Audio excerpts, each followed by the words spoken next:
আসসালামু আলাইকুম এভরিওয়ান। আজকে আমি আপনাদের সাথে শেয়ার করতে আসলাম আমার আর্টের টেবিলের সেটআপ। আমি আসলে তেমন বেশি কিছু জিনিস দিয়ে সাজাইনি, সহজ সরল সেটআপ বলতে পারেন।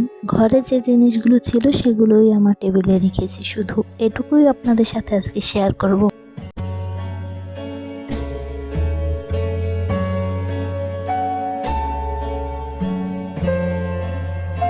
চলুন তাহলে শুরু করা যাক, আর আমার চ্যানেলটিকে সাবস্ক্রাইব করতে একদম ভুলবেন না। এটা হলো কাগজ দিয়ে তৈরি একটি কলমদানি, আর এটি আমি কাগজ দিয়ে তৈরি করার পরে পেইন্ট করেছিলাম। আর এটা হলো একটি পমেটের বোতল, যেটাকে আমি পেইন্ট করে তার মধ্যে কিছু কাগজের ফুল বানিয়ে রেখে দিয়েছি। এটা হলো ভাইরাল ডমস কালারের একটি সেট, যেখানে 14টি রং আছে। রঙগুলো কিন্তু অনেক সুন্দর এবং এই রঙগুলো দিয়ে ছবি আঁকতে বেশ ভালোই লাগে।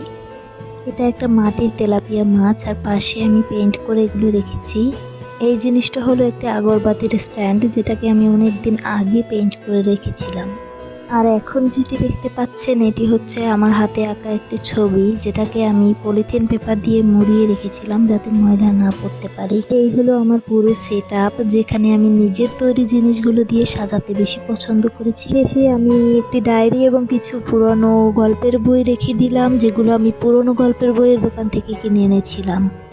এটা আমার প্রথম ভিডিও, কোনো ভুল ত্রুটি হয়ে থাকলে ক্ষমার দৃষ্টিতে দেখবেন, এবং আমার সেটআপটি আপনাদের কাছে কেমন লেগেছে কমেন্ট করে জানাতে ভুলবেন না, এবং আমাদের চ্যানেলটিকে সাবস্ক্রাইব করে সাথেই থাকবেন। ধন্যবাদ।